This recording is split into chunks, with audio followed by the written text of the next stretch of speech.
এবছরের শুরুর দিকে আদনান কবির নামে এক স্কুল ছাত্রের মৃত্যুর ঘটনার মধ্য দিয়ে বিশাল চাঞ্চল্যের সৃষ্টি হয়। কারণ আদনান কবিরের মৃত্যুর কারণ খুঁজতে গিয়ে বেরিয়ে আসে ঢাকায় গ্যাং কালচারের ভয়াবহ তথ্য।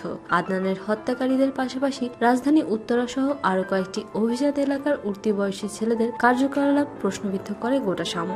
আদনানের মৃত্যুর পরই গা ঢাকা দেয়া কিছু কিশোর যাদেরকে আদনান হত্যার ব্যাপারে জড়িত ধরা হচ্ছে, তাদের আইন শৃঙ্খলা বাহিনী হন্যে হয়ে খুঁজতে থাকে। এ খুনের ঘটনায় জড়িত ডিস্কো বয়েজ ও বিগ বস নামের কিশোর গ্যাংয়ের দলনেতা সহ 8 জনকে গ্রেপ্তার করেছে র্যাপিড অ্যাকশন ব্যাটালিয়ন র্যাবের পক্ষ থেকে। তাই বলা হয়, উত্তরায় অভিযান চালিয়ে ডিস্কো বয়েজ ও বিগ বস গ্যাংয়ের দলনেতা সহ 8 জনকে গ্রেপ্তার করা হয়েছে। আদনান হত্যায় জড়িত থাকার অভিযোগে তাদের গ্রেপ্তার করা হয়। তবে তাদের নাম পরিচয় জানতে আরো কিছু সময় অপেক্ষা করতে হবে। সময় হলেই সংবাদ সম্মেলনের মাধ্যমে সবকিছু জানানো হবে বলে জানা যায়। প্রিয় দর্শক, কি মনে হয় আদনান হত্যার বিচারের মধ্যে দিয়ে কি শেষ হবে এই উঠতি ছেলেদের গ্যাং কালচার? এ সম্পর্কে আপনার যে কোনো গঠনমূলক মতামত শেয়ার করুন আমাদের সাথে। শোবিজের আরো নিত্য নতুন খবর জানতে আমাদের সাবস্ক্রাইব করুন, লাইক দিন এবং কমেন্ট করতে ভুলবেন না।